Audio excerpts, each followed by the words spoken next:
Assalamualaikum warahmatullahi wabarakatuh. Sampurasun sadayana. Nepangkeun simkuring Ela Nur Laila, mahasiswa Prodi Pendidikan Bahasa Sunda Universitas Pendidikan Indonesia. Di dieu simkuring baris medar ngeunaan tutorial nyen media evaluasi dina website Zep Quiz.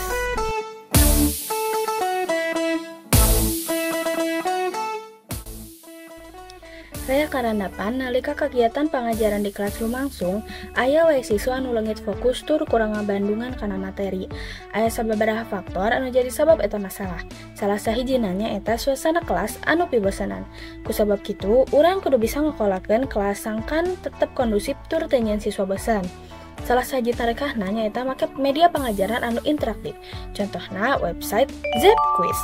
Ieu website nyadiakeun fitur kuis anu tampilanna ngiru siswa, boh tina animasi atawa warna-warnana. Kumaha cenah cara ngajalankeunana? Hayu urang langsung kana video tutorialna. Di dieu simkuring ngabantuan materi ngeunaan dongeng. Kumargi diajar ngaregepkeun dongeng butuh fokus nu kuat. Jadi, ieu media bisa dipake pikeun nge-refresh fokus siswa nalika fokusna mulai turun. Video ieu dibagi kana 3 sesinya. Sesi kahiji nyaeta nyieun akun tur ngalengkepan profil dina website Zep Quiz. Sanggeus urang asup kana eta website, urang bisa langsung wae pencet tombol anu tulisanna buat kuis. Di dinya urang bakal dipenta email pikeun login. Sanggeus eta, urang bisa milih tipe akun anu bakal dipake.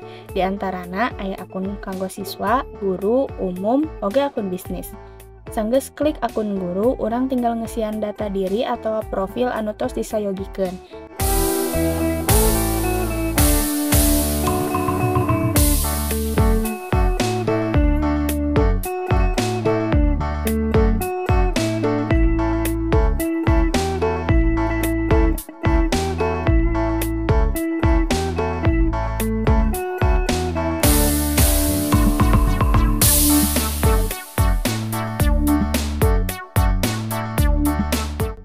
Upamina tos rengse, anu pamungkas dina sesi hiji ieu nyaeta urang tinggal klik setuju kana sadaya kawijakan website Zep Quiz. Nah, urang tos lebet kana sesi kaduanya, upami muncul iklan sapertos kieu, urang tinggal klik jelajahi pikeun asup ka jero website atawa klik buat kuis upami bade langsung ngadamel kuis. Di website Zep Quiz oge disayogekeun rea kuis anu tos jadi, tinggal disaluyukeun wae materina sareng nu bakal diulang. Aya oge fitur filter anu bakal ngapasing-pasing kuis dumasar kana kategorina, boh dumasar kelas, mata pelajaran, atawa tipe kuisna.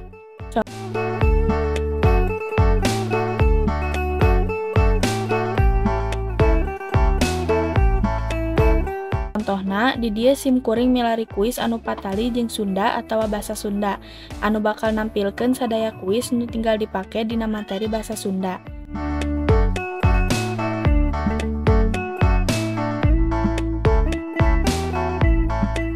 Upami urang hoyong nyieun kuis nyalira, urang bisa klik buat kuis nu aya di luhur belah katupu.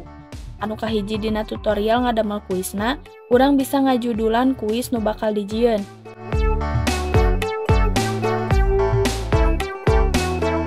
Tuluy milih tipe peta anu bakal dipake. Di dieu rea pisan peta anu haratis. Salian ti eta oge aya peta anu pro, di mana urang kudu jadi langganan heula. Tapi urang tetep bisa make peta anu berbayar eta salila saminggu ti urang nyieun kuisna. Tapi mun urang tos berlangganan, eta peta bisa deui diakses ku urang.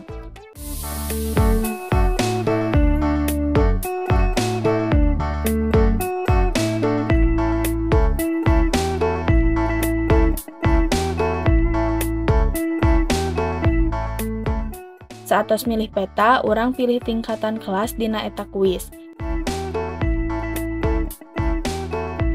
Tuluy, klik gunakan lain kali, sangkan kuisna bisa dipake leuwih ti sakali. Dina tipe patarosana oge aya 3 tipe, nyaeta tipe pilihan ganda, jawaban singkat, tur soal bener atau salah. Dina pilihan ganda oge urang bisa nyaluyukeun jeung kabutuhan urang. Contohna, dina soal jeung jawaban bisa nganggo gambar oge fitur rumus anu bisa dipake pikeun soal hitungan sapertos matematika.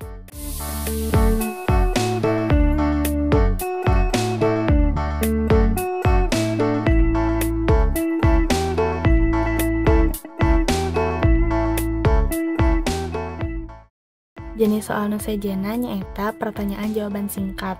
Di dieu urang bisa mere pasoalan ka murid ngagunakeun jawaban anu piraning sakecap.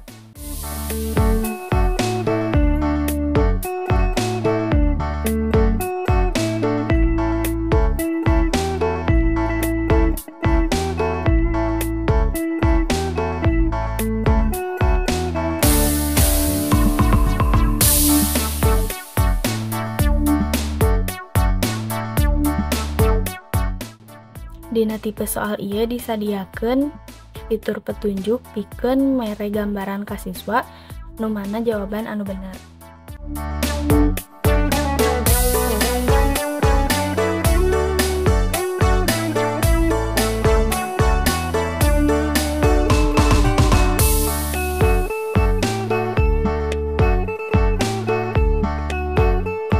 Salajengna aya tipe soal bener atau salah. Di dieu siswa bakal dipasihan soal anu jawabanna piraning aya hiji. Siswa dititah milih eta pernyataan teh bener atau salah.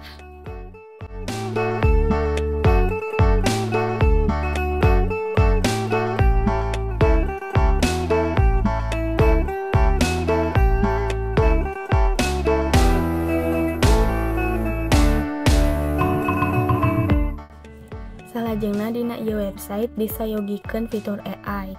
Anu kahiji nyaeta nyieun soal ku cara ngirimkeun file materi anu bakal dijadikeun bahan kuis. Satos dikirimkeun, AI bakal ngolah eta data pikeun ngajadikeun soal kanggo kuis. Dina ieu fitur oge, urang tiasa milih bahasa anu bakal dianggo, tipe pertanyaan, oge tingkatan soal.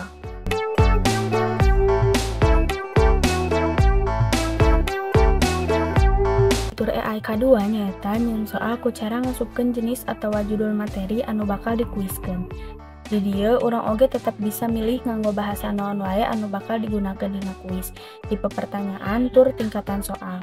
Satos soalna muncul, urang tinggal pilih mana anu sakirana saluyu jeung materi anu ku urang dibawakeun. Tuluy diedit upami aya tambahan atawa bade aya nu dihapus.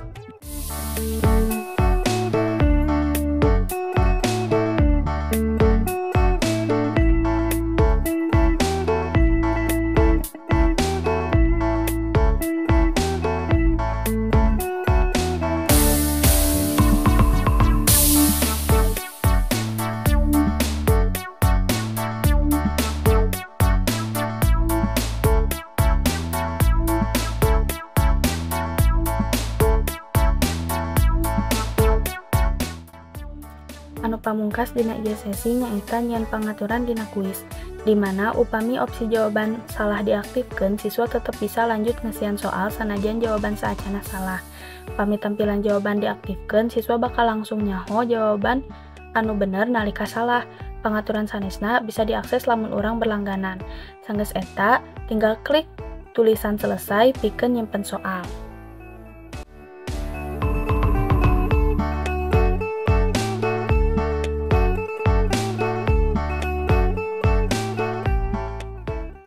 Salajengna urang klik tulisan bagikan, tuluy siswa bisa ngakses kedua cara anu kahiji scan QR code atawa tempel link dina browser anu tos disayogikeun.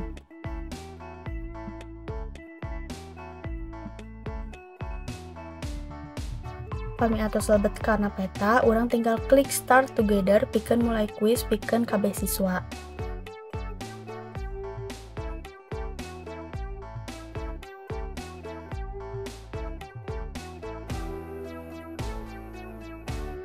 Urang oge bisa mantau hasil gawe siswa ku cara pencet tulisan learning report nu aya di lupur sabelah kenca. Di dinya lengkep pisan data anu kacatet, mulai ti jawaban anu salah, jawaban bener, soal anu sakirana hese atau gampang teuing. Anu bakal ngagampangkeun urang dina ngaevaluasi ieu kuis.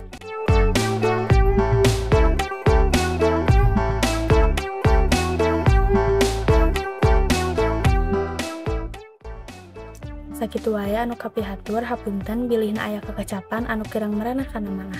Wassalamualaikum warahmatullahi wabarakatuh.